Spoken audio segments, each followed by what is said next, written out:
일곱 교회들에게 주는 그리스도의 메시지. 요한계시록 1장 9절에서 20절 말씀입니다. 나 요한은 너희 형제요 예수의 환난과 나라와 참음에 동참하는 자라.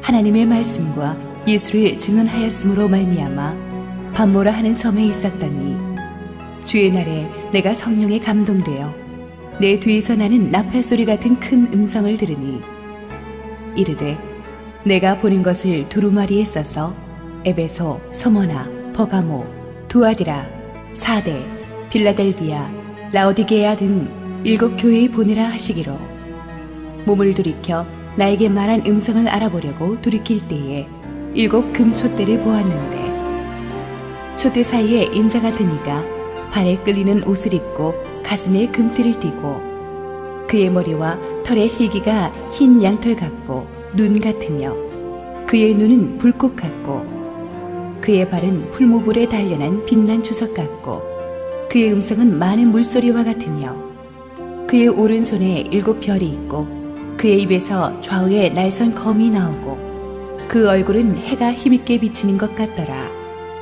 내가 볼 때에 그의 발 앞에 엎드러져 죽은 자같이 되매 그가 오른손을 내게 얹고 이르시되 두려워하지 말라. 나는 처음이요 마지막이니 곧 살아있는 자라. 내가 전에 죽었었노라.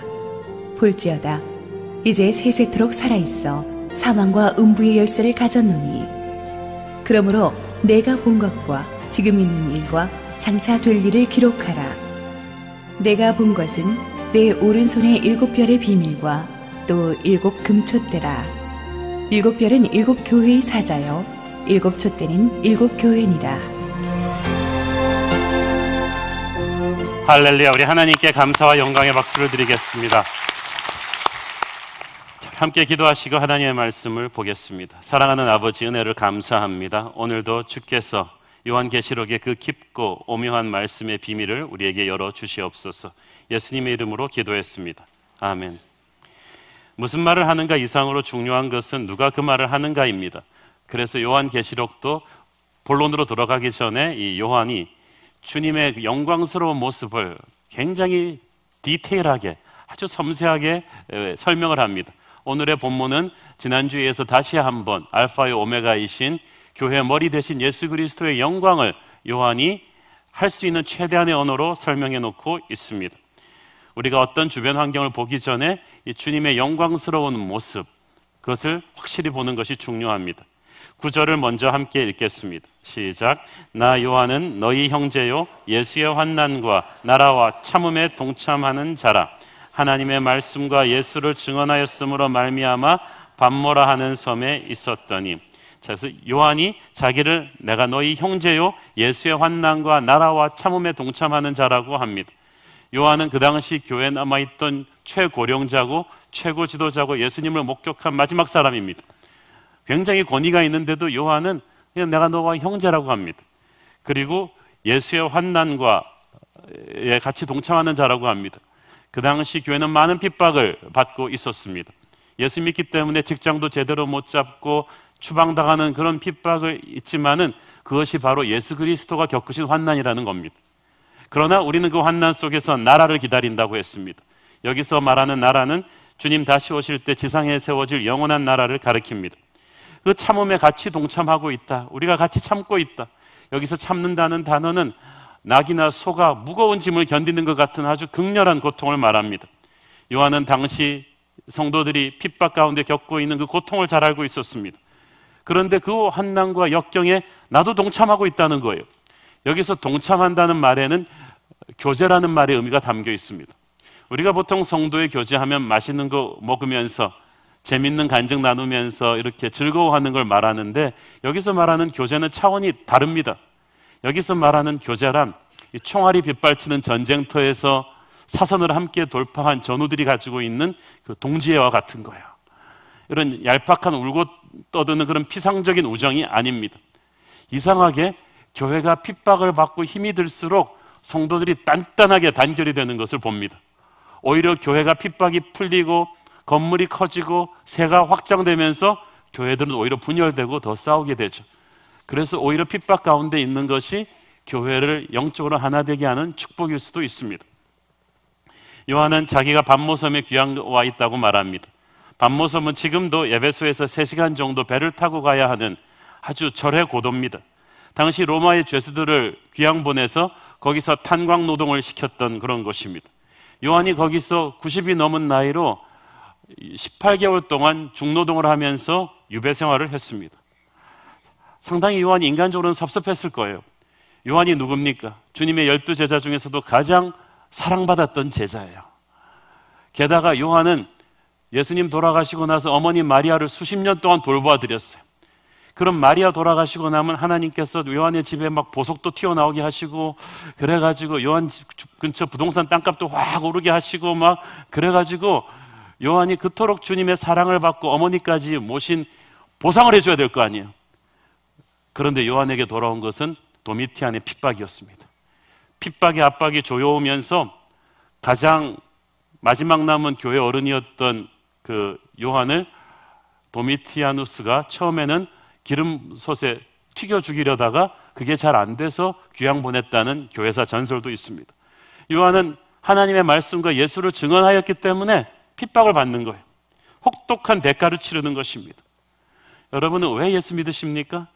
많은 사람들은 예수 믿고 성공하기를 바랍니다. 예수 믿었으니까 우리 자식이 좀 잘 되겠지. 예수 믿었으니까 좀 사업이 좀 피겠지. 그러나 믿음의 열매는 반드시 그런 것만은 아닙니다. 요한은 90이 넘은 나이에 가장 많이 주님을 위해서 일한 사람 중에 하나인데 세상적으로 성공하지 못했습니다. 핍박받고 귀양당했습니다. 그러니까 영적인 성공이 꼭 세상적인 성공과 같지는 않아요. 그러나 이 삭막한 유배지가 도미티아노스가 마지막 남은 교회 지도자를 귀양 보내버림으로써 모든 초대교인들한테 너희 하나님도 별 수 없다는 그런 메시지를 던져주려고 귀양 보낸 그 반모섬이 바로 하늘과 땅의 비밀을 여는 엄청난 계시의 장소가 될 줄은 누가 알았겠습니까? 여러분의 인생이 귀양 간 것 같은 절박한 상황에 몰렸을 때 거기에 하나님이 계심을 믿으십시오. 모든 것이 다 끝난 것 같은 광야가 오히려 하늘과 땅의 문을 여는 계시의 장소가 되는 것입니다. 성경에서 나오는 가장 위대한 하나님과의 만남, 그런 계시들이 다 언제 일어났느냐? 야곱이 도망자 시절에 베델에서 하늘의 환상을 보았죠. 그리고 모세도 왕자의 신분에서 쫓겨나서 목동으로 광야 생활을 40년 하고 나서 할아버지가 돼서 하나님의 불타는 떨기나무 환상을 봅니다. 에스겔이나 다니엘도 포로로 끌려간 나라에서 하늘의 환상을 보았습니다. 여러분도 그렇습니다. 지금 사방이 꽉 막힌 것 같고 뭐 되는 일이 없는 것 같은 그런 캄캄한 광야에 있다면 오히려 지금이 하나님의 특별한 음성을 들을 때라고 믿으십시오. 그리고 그때 주어진 음성과 계시는 요한 자신만 살린 것이 아니라 요한을 통해서 편지로 전 초대교회에 뿌려짐으로써 당시 로마의 핍박에 절망감에 죽어가던 초대교회 성도들 전원을 살려내는 엄청난 소망의 메시지가 되었던 것입니다. 그러니까 로마가 계산했던 그 수가 전혀 역효과가 난 거예요. 기독교 최고 지도자를 이 절의 고도에 유배 보내가지고 이제 쓸쓸히 그 사람을 죽어가게 함으로써 저 요한의 최후가 기독교의 운명과도 같은 것이다 라는 메시지를 던지기를 원했는데 요한은 거기서 하늘과 땅을 여는 너무 놀라운 계시록의 메시지를 받아서 그 편지를 쫙 뿌려버립니다. 그 편지를 받고 나서 이제 우리는 끝났는가 하고 죽을 것 같았던 초대교인들이 다 살아나는 거예요. 그리고 요한 자신도 도미티아노스가 죽고 나서 유배가 풀려서 돌아옵니다. 돌아와서 마지막 남은 불꽃 같은 생명을 초대교회를 격려하고 살리는데 바치게 되는 것입니다. 그래서 이 요한의 이 유배 생활을 통해서 계시록이 나오고 그 계시록의 메시지가 초대교회 전부를 로마의 핍박을 뚫고 나가는 부흥의 불길을 일으켰던 거예요. 사랑하는 여러분, 이게 하나님의 반전입니다. 하나님께서는 다 끝났다고 생각되는 상황 속에서도 말씀으로 여러분을 살리실 것입니다. 그리고 여러분만 살아나는 것이 아니라 여러분 주위의 모든 사람을 살려내게 될 것입니다. 10절을 보니까 이 요한이 이 성령의 말씀을 받은 정황이 좀 설명이 되고 있죠. 10절 읽겠습니다. 시작. 주의 날에 내가 성령에 감동되어 내 뒤에서 나는 나팔 소리 같은 큰 음성을 들으니, 요한계시록에 엄청난 계시가 주의 날에 주어졌다. 쉽게 말해서 주일날 주어졌어요. 오늘 같은 날이에요. 예수님이 부활하신 날이 주일 아침이었죠. 오순절 마가다락방에 성령 임한 것이 또 주일 아침이었습니다. 오늘이 주의 날입니다.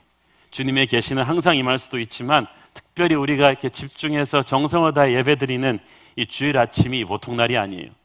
오늘 하늘문이 열려서 요한이 주일날 본 하늘의 계시처럼 크고 강한 하나님의 음성이 저와 여러분에게 들려지기를 소원합니다. 또 보면은 그 주일날 내가 성령에 감동되어 있었다고 말하죠. 어떤 컨디션으로 주님의 계시를 받는가 중요합니다. 보니까 I was in the Spirit, 내가 성령 충만했을 때, 성령에 잠겨 있을 때, 그러니까 계시가 임하기 전에 요한은 이미 영적으로 워밍업이 돼 있었던 거예요. 기도 중이었거나 말씀을 묵상하던 중이었거나 혼자 예배를 드리는 중이었거나 이렇게 영적으로 충만해 있을 때 하늘문이 열린 거예요. 요한이 하루 종일 컴퓨터, 인터넷 검색하면서 눈이 펑 해가지고 쇼핑하다가 수다 떨면서 케이블 TV로 막 드라마 한참 보면서 흐트러진 상태에서 받은 계시가 아닙니다. 기도하는 가운데, 예배하는 가운데 성령 충만한 컨디션으로 받은 계시예요. 많은 경우 하나님이 말씀하지 않는 게 아니고 하나님이 임재하시기에 여러분의 영적인 상태가 너무 흐트러져 있어요.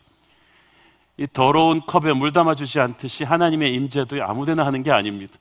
여러분 어디 공원에 벤치 앉을 때 깨끗한 데 보고 앉잖아요. 치우고 앉잖아요. 내면 세계는 아주 정직한 것입니다. 거룩한 인풋이 오기를 원한다면 여러분이 청소를 하셔야 돼요. 저는 여러분의 영적으로 성령 충만하기를 바랍니다. 깨끗하기를 바랍니다. 비어있기를 바라고 깨어있기를 바랍니다. 그래서 하나님의 계시가 임할 수 있도록, 그러면 성령에 감동되어 하나님의 음성을 듣기가 훨씬 수월하실 거예요. 내 뒤에서 나는 나팔 소리 같은 큰 음성을 들었다고 했어요. 나팔 소리 같은 큰 음성. 구약 성경에서 나팔 소리는 몇 가지를 의미합니다.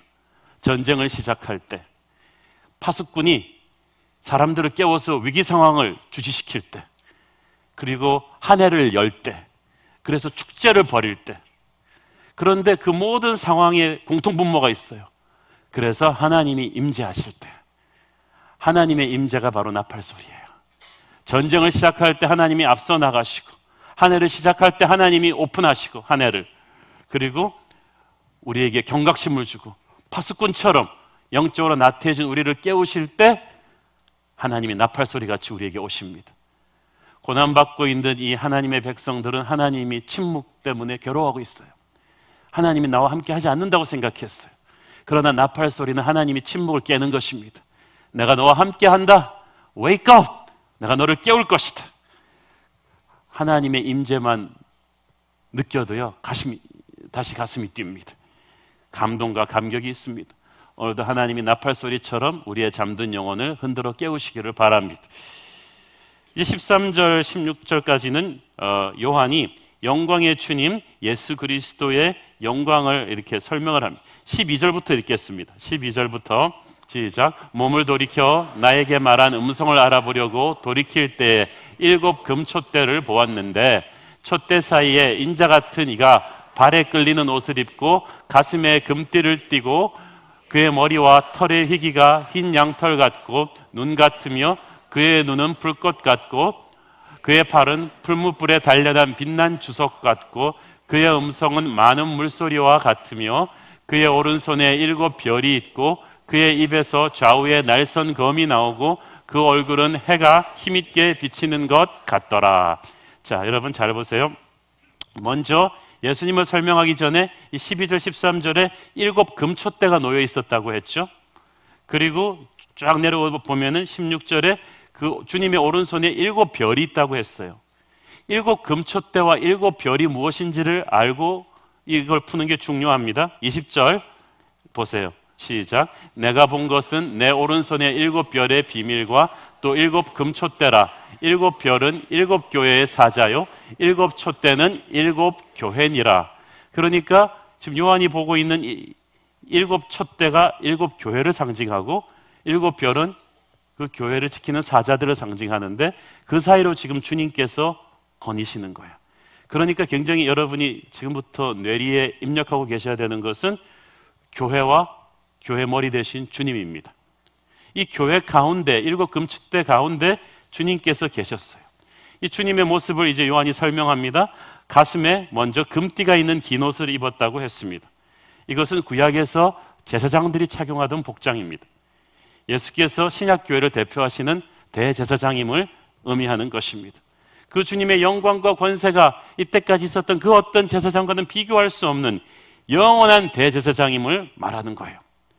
구약시대 때 제사장이 성전 사이와 촛대를 오가면서 하나님께 제사를 드렸듯이 주님께서 오늘날 교회 가운데 계셔서 당신의 이 교회를 위해 하나님께 중보하고 계세요. 그리고 이 옷은 제사장의 옷인가 동시에 왕이 입는 옷입니다. 주님께서는 몇 년 정권 지나면 교체되고 갈려지는 로마의 황제가 아니라 그 위에 계시는 왕의 왕이신 것입니다. 당시 로마의 핍박 앞에 기죽어 있던 사람들에게 진짜 왕은 로마가 아니고 주님이라는 걸 인정하는 게 굉장히 중요했어요. 주님께서 왕이시다라는 걸 인정하는 게 굉장히 중요했습니다. 우리 어릴 때 애들끼리 자존심 싸움할 때 우리 아빠 가지고 막 자존심 싸움 하잖아요. 우리 아빠 경찰이야, 우리 아빠 검사야, 그러면 우리 아빠 뭐 회사 뭐 과장이야, 그럼 우리 아빠는 사장이야, 그러면서 막 올라가잖아요. 상당히 많이 뻥을 집어넣어가지고 막 우리 아빠 이거 하고 올리는데 핍박받고 있는 그 당시 초대교회 성도들에게 너희들의 아빠가 누구인지를 기억해라. 드러나지 않으셨을 뿐이지 그분은 왕의 왕이시다. 로마의 황제는 비교할 바가 못 된다는 것을 요한이 보여준 거예요. 그분이 머리털이 흰 양털 같았다. 흰 머리는 연륜과 지혜를 암시합니다. 영원하신 하나님을 가리킵니다. 그리고 그것이 눈과 같았다는 것은 주님의 순결하심을 의미합니다. 세상이 이토록 더럽지만 주님은 순결하십니다. 주님이 마귀와 싸우시지만 마귀의 더러움이 결코 주님께로 옮겨가지 않습니다. 주님은 그 순결하심과 거룩하심으로 교회를 다스립니다. 그 거룩함이 우리에게도 전염되기를 원하십니다. 내가 거룩하니 너희도 거룩하라고 하십니다. 그래서 이 마지막 때에 교회가 어둠의 권세를 제압할 수 있는 영적인 저력이 바로 거룩과 순결이에요. 사탄은 큰 교회를 두려워하는 것이 아니라 거룩한 교회를 두려워합니다. 그래서 교회가 아무리 많은 일을 하고 좋은 소리를 해도 거룩과 순결을 잃어버리면 교회는 힘이 없어요. 저는 우리가 항상 주님 앞에 나와 회개하고 기도하며 이 거룩으로 옷 입게 되기를 바랍니다. 이 주님의 눈이 불꽃 같았다고 했습니다. 이 불꽃 같은 눈은 사물의 본질과 인간의 마음속까지 꿰뚫어 보는 거예요. 속일 수가 없어요. CCTV는 사각지대가 있지만 주님의 눈은 사각지대가 없습니다. 공항 엑스레이 카메라도 인간이 보지 못한 걸 뚫어보는데 하나님께서는 그 정도가 아니라 인간의 본질까지도 뚫어보십니다. 우리가 10길 물속은 알아도 한 길 사람 속은 모른다고 하지만 그것도 사람들끼리 얘기고 하나님의 눈은 속일 수가 없습니다. 다 드러나게 돼 있습니다. 히브리서 4장 13절 시작. 지으신 것이 하나도 그 앞에 나타나지 않음이 없고 우리의 결산을 받으실 이의 눈앞에 만물이 벌거벗은 것 같이 드러나느니라. 사람들이 함부로 사는 것은 하나님이 안 본다고 생각하시기 때문입니다. 인간적으로 생각해요. CCTV 사각지대 들어가면 되지 뭐, 메모리 삭제해버리면 되지 뭐. 하나님의 메모리는 삭제되지 않습니다. 사각지대가 없습니다.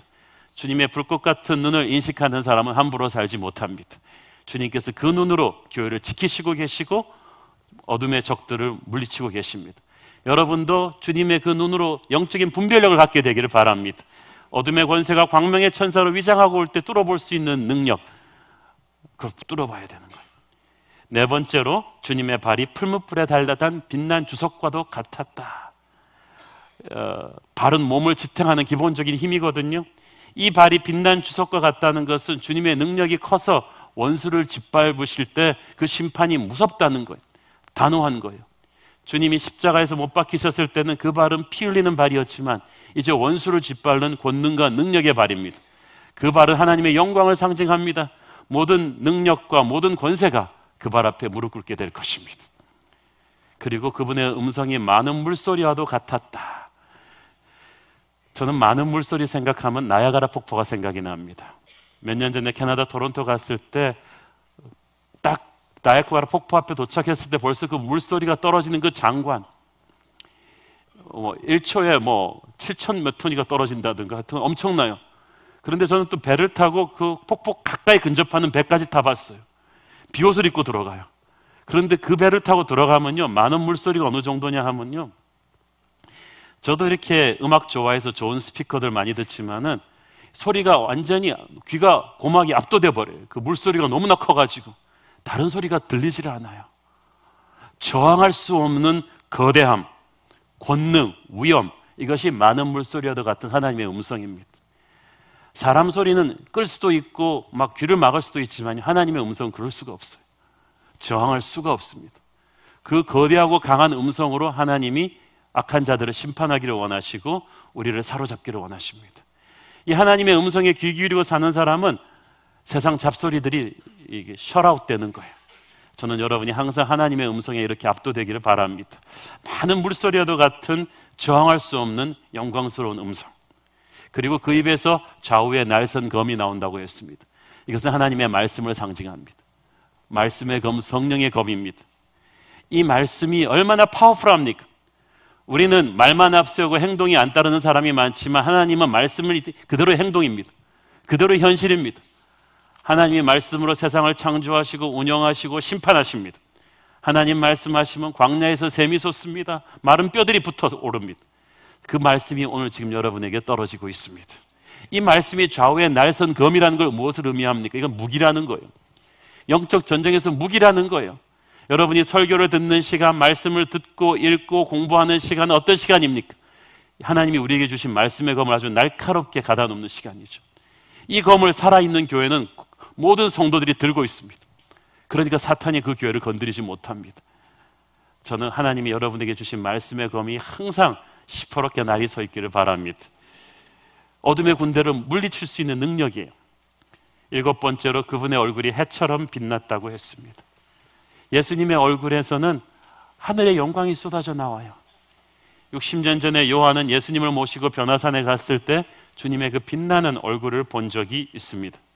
이제 장차 만물이 회복되는 그 순간에 주님께서 그 빛나는 영광을 우리 성도들의 얼굴에도 나게 하실 거예요. 마태복음 13장 43절에 나옵니다. 시작. 그때 의인들은 자기 아버지 나라에서 해와 같이 빛나리라. 귀 있는 자는 들으라. 우리도 해처럼 빛날 것이에요. 모세도 40일 동안 시내산에서 주님과 교제하니까 얼굴에서 빛이 났다 그러잖아요. 새벽기도 나갔다 오는 우리 성도들의 얼굴만 봐도 빛이 나요. LCS 끝나고 나면 이 성도들의 얼굴빛이 바뀌어져 있어요. 어떤 화장품보다 더 뛰어난 이 영적인 파워죠. 저는 오늘 예배드리고 나가는 여러분의 얼굴에도 주님의 영광처럼 해처럼 빛나기를 바랍니다. 이 주님의 영광을 바라보면서 요한이 어떻게 됐어요? 주님 가오 있는데요, 멋있는데요, 이러지 않았어요.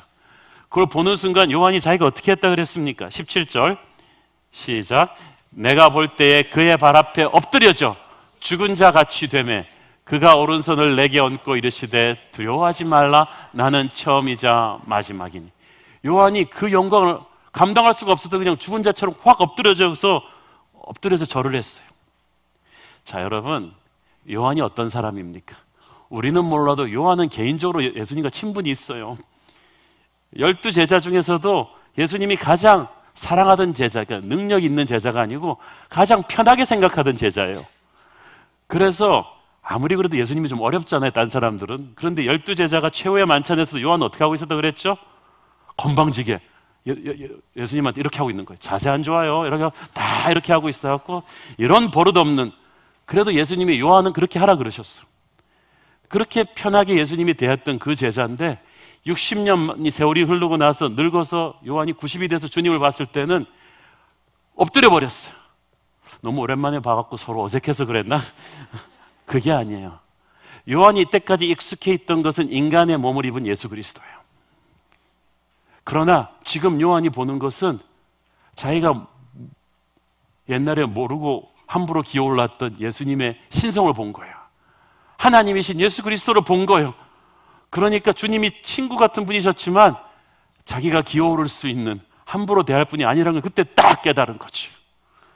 오늘날도 많은 좌경화된 신학을 하시는 분들은 인간 예수를 너무 강조합니다. 형님 예수님, 민중 예수님. 예수님이 잘해주니까 그렇게 기어오를 수 있다고 생각합니까? 그분은 우리의 찬송과 존귀와 영광을 받기에 합당하신 만유의 주님인 것입니다. 그 영광을 그냥 요한이 보는 순간 딱 깨달은 거예요. 사태파기 빨라요.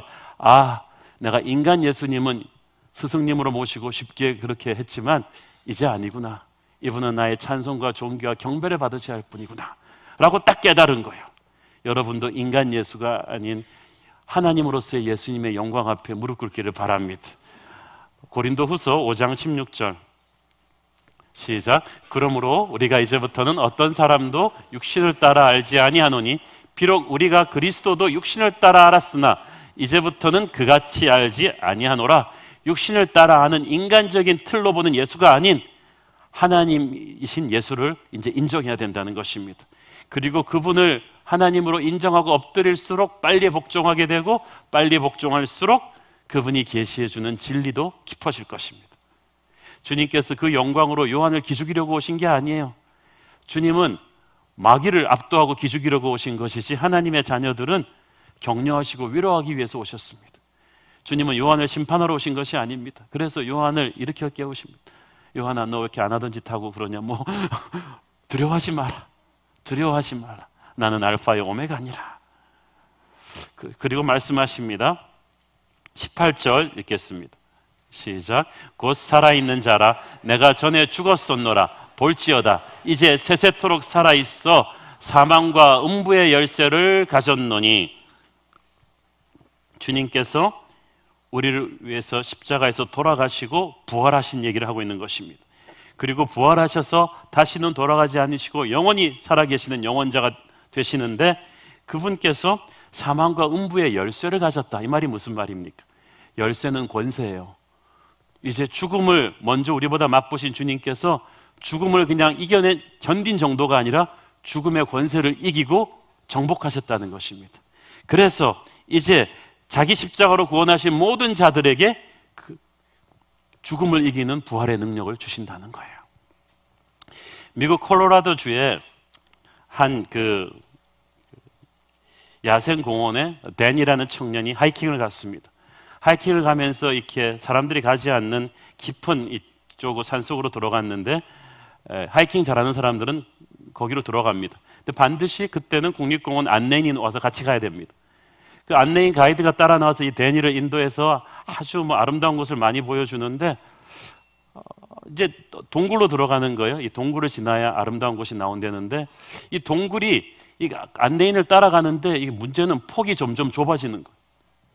그래갖고 처음에는 이렇게 안내인 먼저 가고 이게 사람이 이 정도 이렇게 쓸 수 있는 공간이다가 이게 점점 좁아지니까 그다음에 허리를 구부려야 되는 거예요. 이쯤에서 허리를 구부리다가 나중에는 이제 무릎으로 기어야 되는 거예요. 그러다 나중에는 아예 플랫하게 이렇게 누워가지고 기어가야 되는 거예요. 이쯤 되니까 컴컴하고 축축하고 아픔 보이지 않고 폐쇄공포증이 몰려온 거예요, 이 데니가. 그래가지고 막 비명을 질러서 이제 옆에서 막 누워서 가면서 앞에 가는 안내인 보면 살려주세요! 살려주세요! 죽겠어요! 그러니까 그때 안내인이 말합니다. 데니, calm down. 데니야, 침착해라. Now you listen to me. 이제 내 얘기를 들어라. I've been here before. 내가 여기 와봤다. I walked through here. 내가 여기를 지나가봤다. 내가 처음 왔을 때는 여기가 막혀 있었는데 내가 여기를 뚫고 길을 만들었다. 나를 따라오면 점점 더 커져서 나중에는 전혀 볼 수 없는 절경에 나오게 될 것이다. 그래서 데니가 이 사람이 와봤다니까 그리고 앞서가니까 믿고 끝까지 따라갔더니 점점 진짜 넓어지는 거예요. 그리고 밖에서는 볼 수 없는 상상을 초월하는 아름다운 절경이 거기에 있더라는 거예요. 예수 그리스도께서 우리에게 하신 것이 바로 그것입니다. 초대교회 성도들은 날이 갈수록 심해지는 핍박 속에서 처음에는 무릎으로 걷다가 나중에는 기어야만 되는 숨막히는 상황 속에서 이제 기독교는 끝나는 게 아닌가, 우리가 이러다 죽는 거 아닌가 하는 그 절망 같은 터널을 지나고 있는데 주님께서 말씀하신 거예요. 나는 죽음을 먼저 돌파했다. 나를 따라와라. 나를 따르면 영원한 하늘나라가 너의 것이다. 이 말씀을 주님은 주시는 거예요. 핍박을 겪고 있던 초대교회 성도들에게 나는 음부의 권세를 이겼다, 죽음의 권세를 이겼다, 나는 부활이요 생명이니 나를 믿는 자는 죽어도 살겠고 살아서 믿는 자는 영원히 죽지 않을 것이다. 나를 믿어라, 용기를 내라. 오늘 죽음같이 좁아지는 터널을 지나고 있는 분이 있다면 예수님의 믿고 용기를 내시길 바랍니다. 여러분은 브레이크드로 하실 거예요. 12절을 보니까 촛대 사이로 인자 같은 이가 13절에 계셨다고 그랬어요. 촛대가 아까 뭐라 그랬죠? 교회를 가리킨다고 했죠? 그 7 교회들을 상징하는 촛대 사이로 주님께서 계셨다는 것은 주님께서 교회에 멀리 떨어져 계신 것이 아니고 교회 가운데 바로 서 계시다는 거예요. 우리가 힘들 때는 주님은 어디 가신 거야? 라고 말하기 쉽습니다. 버림받은 것 같은 느낌이 들지만 주님은 어디 가신 게 아니고 우리 곁에 계십니다. 우리를 방치해 두지 않으셨습니다. 2장 1절에 보면 주께서 촛대들 가운데 계시는 정도가 아니라 He walks through them, 걸어 다니신다고 했어요. 그냥 걸어 다니시는 게 아니라 어떤 거냐 하면요, 주님께서 주님의 몸된 교회를 하나하나 챙기시면서 돌보시면서 걸어 다니는 거예요. 왜냐하면 주님이 교회의 머리이시니까, 책임자이시니까. 저는요, 우리 많은 직장에 종사하시는 성도들과 대화를 나눠보면요, 아무리 큰 대기업의 임원이라도 작은 구멍가게 주인보다 못한 게 하나 있어요. 주인의식이 없어요. 책임자가 어떤 마음인지 몰라요. 수십억의 예산 사인해 보는 거 아무 의미 없어요. 자기 거를 해보는 사람은 모든 게 달라져요. 저는 교회 개척하면서 정말 많이 배웠어요. 가게 주인의 마음을, 책임자의 마음을. 제가 개척교회를 해보니까요, 뭐 옛날에 대형교회 부목사 할 때 이게 척척하던 일들이 척척 안 되더라고요. 이제는 돈이 소수점짜리가 보여요. 그리고 이 부목사님들이랑 간사님들이 이렇게 컴퓨터 안 끄고 에어컨 너무 팡팡 틀고 있을 때 막 분노가 솟는 거예요. 지네들이 내는 것도 아니면서 어떻게 저렇게 하지? 그게 오너의 마음이에요. 그리고 주일날 교회 오면은 다른 분들은 다 자기 사역이 바쁘잖아요. 근데 저는 모든 게 제 사역 같은 거예요. 그래갖고 유치부 방도 열어보고, 이제 사부 예배 하면은 성가대는 한 부 더 생길 텐데 서로 싸우지는 않나 가서 그것도 열어보고, 주일날 오늘은 또 무슨 행사 있는데 주차는 괜찮은가 가서 다녀보고, 내가 별로 하는 거 없는 것 같지만 걸어 다니는 게 제가 그냥 다니는 게 아닙니다. 주님께서 그렇게 교회 사이를 걸어 다니신다는 거예요. 그러므로 여러분, 버림받았다고 생각하지 마세요. 주님께서 교회를 지키고 계신다, 책임지고 계신다. 이 교회가 촛대라는 말이 참 중요해요. 촛대는 빛을 발하는 존재거든요. 교회는 주님의 빛을 세상 속에 던지는 존재입니다. 그래서 이 촛대가 금촛대예요. 너무나 귀하다는 거예요. 주님한테 보배롭다는 거예요. 이 촛대는 주님 안에 있을 때만 빛을 발할 수가 있습니다. 에베소서 5장 8절 시작. 너희가 전에는 어둠이더니 이제는 주 안에서 빛이라. 빛의 자녀들처럼 행하라. 전에는 어둠이었는데 누가 빛을 켜줬어요? 불을 켜줬어요? 주님이 켜줬어요. 그러므로 이 촛대는 주님 안에 있어야 합니다. 예수님을 사랑해야 합니다. 예수님과 교제해야 합니다. 저는 우리 교회가 예수님이 항상 중간에 계시는 교회이기를 바랍니다. 중앙에 계시고 항상 모든 성도와 목회자들과 장로님들이 예수님을 사랑하고 예수님의 음성에 귀를 기울이는 그런 살아있는 교회 되기를 바랍니다. 이 16절에 보니까 또 주님의 오른손에 7 별을 잡았다고 했죠. 7 별이 뭐라 그랬죠? 7 교회의 사자들이라고 했습니다. 여기서 7 교회의 사자들이라는 말은 2가지 의미가 있습니다. 첫째는 교회를 지키는 하늘의 천사들입니다. 여러분은 모르지만 눈에 보이지 않는 주님의 보좌관들이, 천사들이 모든 교회를 돌보고 있습니다. 물론 천사한테 그렇다고 기도할 필요는 없습니다. 천사는 주님의 비서일 뿐입니다. 주님께서 이 새로운 교회도 강력한 천사들을 보내서 우리 눈에 보이지 않게 이 교회를 지켜주고 계십니다. 이게 얼마나 감동적인지 모르겠어요. 제가 처음부터 끝까지 다 해야 된다고 생각하면 얼마나 피곤하겠어요. 오늘 주님의 천사가 이 공간에 가득 차서 여러분을 붙잡아주고 계십니다. 또 한 번 이 사자라는 말은 주님의 말씀을 전하는 사람, 교회 목회자들과 또 평신도 리더들을 상징할 수도 있습니다. 주님께서 오른손으로, 그 권능의 손으로 주님의 천사들을, 그리고 그 교회 지도자들을 잡고 계십니다. 다스리고 계십니다. 그래서 교회 목사가 중요하지만 목사가 실수해도 주님의 손이 그 교회를 지킵니다. 장로님들이 중요하지만 장로님들이 힘들어도 주님의 교회는 주님의 손이 지키시는 거예요. 그래서 지금 교회가 고난을 당하고 있지만 주님의 오른손이 붙들고 있기 때문에 음부의 권세가 해하지 못합니다. 로마가 외형적인 교회는 핍박할 수가 있지만 교회 내부를 흔들 수는 없어요. 주께서 오른손으로 붙잡고 계시기 때문입니다. 그 20절을 보니까 그 7 금초대와 7 별의 비밀이라고 되어 있어요. 주께서 주님의 교회를, 주님의 사자들을 통해서 운영하시는 영적인 계획이, 하늘의 비밀이 있다는 것입니다. 그것을 우리에게 풀어주시는 거예요. 자, 이제 우리가 이 19절을 좀 한번 또 읽어보기를 원합니다. 19절이 굉장히 중요해요. 시작. 그러므로 내가 본 것과 지금 있는 것과 장차 될 일을 기록하라. 이 19절이요, 굉장히 평범한 것 같지만 요한계시록 전체 구조를 해석하는 데 큰 도움이 됩니다. 자, 19절의 첫 번째 부분 보세요. 네가 본 것과,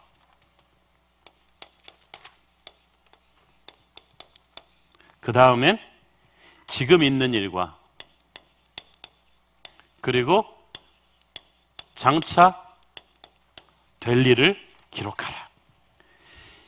이것은 요한계시록이 앞으로 펼쳐질 구조 전체의 그 플랜을 보여주는 것인데, 본 것은 과거죠. 그리고 지금은 현재고,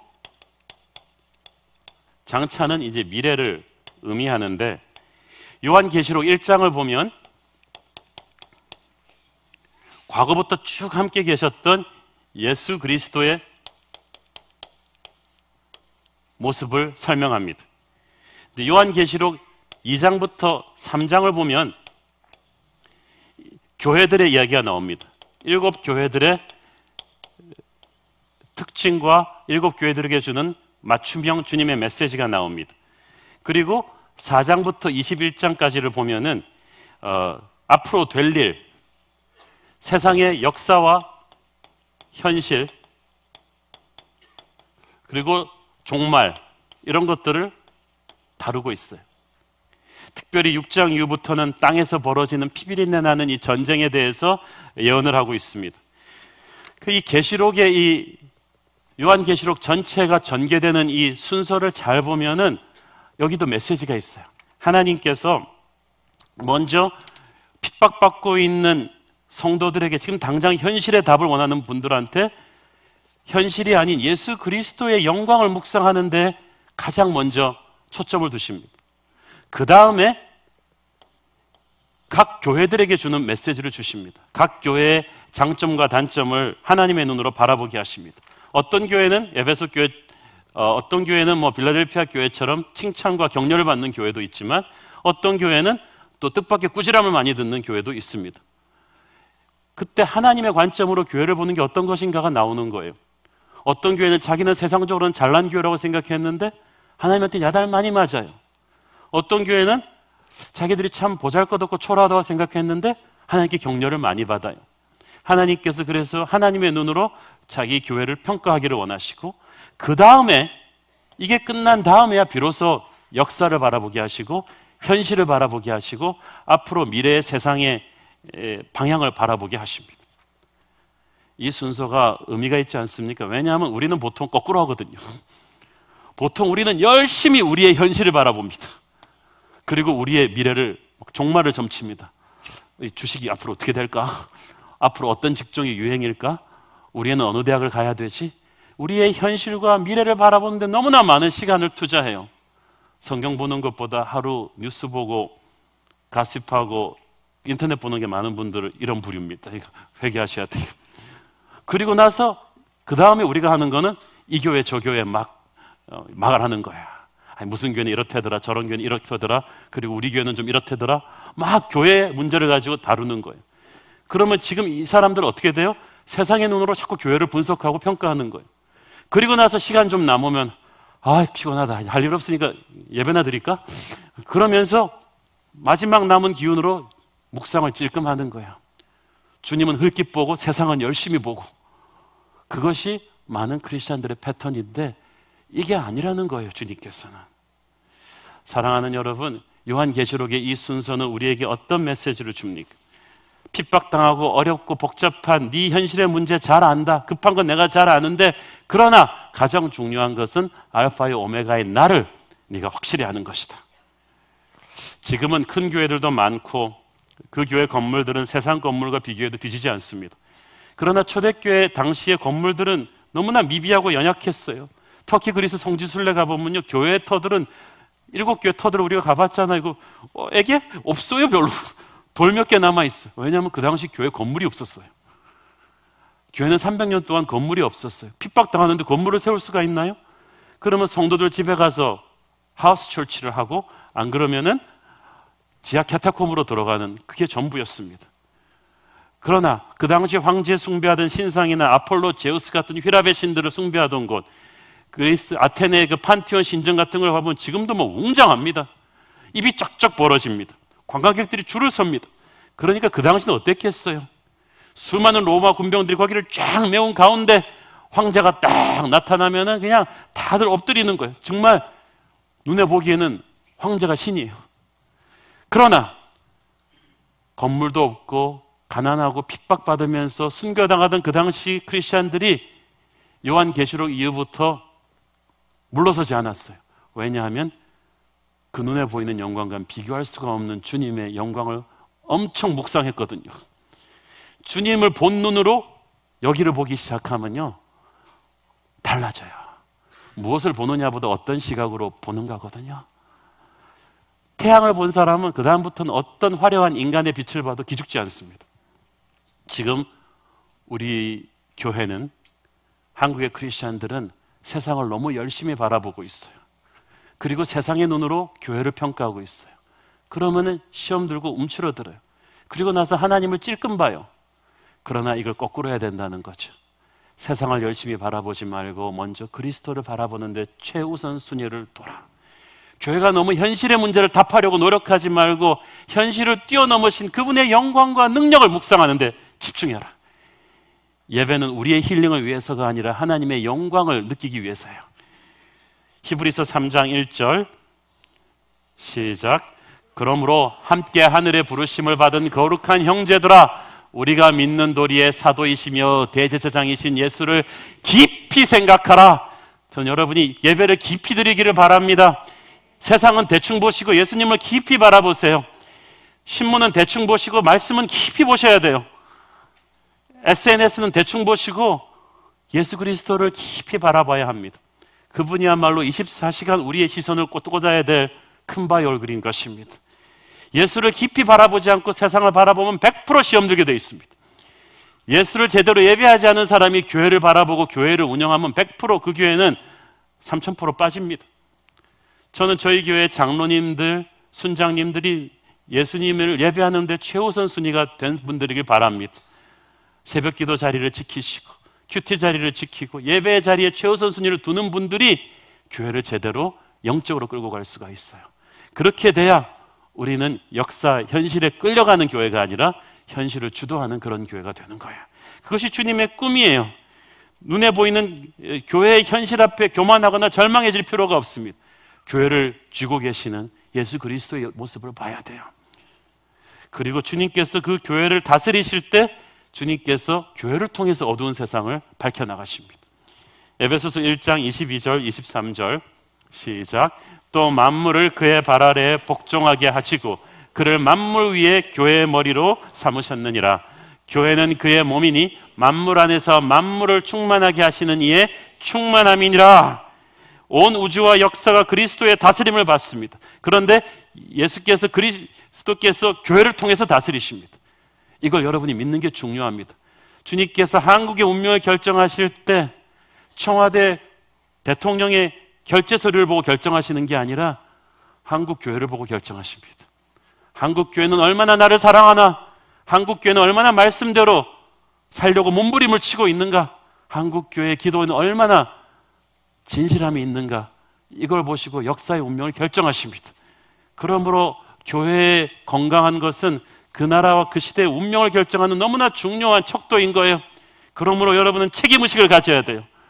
교회가 그래서 주님 안에서 책임의식을 가지고 성령 충만해질 때 이 나라의 정치와 경제와 문화가 회복이 되고 건강해지는 줄로 믿습니다.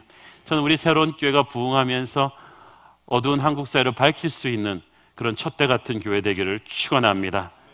저와 여러분이 하나님의 촛대입니다. 기도하겠습니다. 주님 은혜를 감사합니다. 이 시간에 어둡고 답답한 현실을 뚫고 나가는 주님의 영광을 우리가 너무 등한시했음을 고백합니다. 세상을 너무 열심히 바라보니까 세상이 압도되었습니다. 그러나 주님의 영광을 바라보며 그 눈으로 교회를 보고 세상을 보아서 세상을 이기게 하여 주옵소서. 이 민족을 깨끗하게 하여 주옵소서. 예수님 이름으로 기도했습니다. 아멘.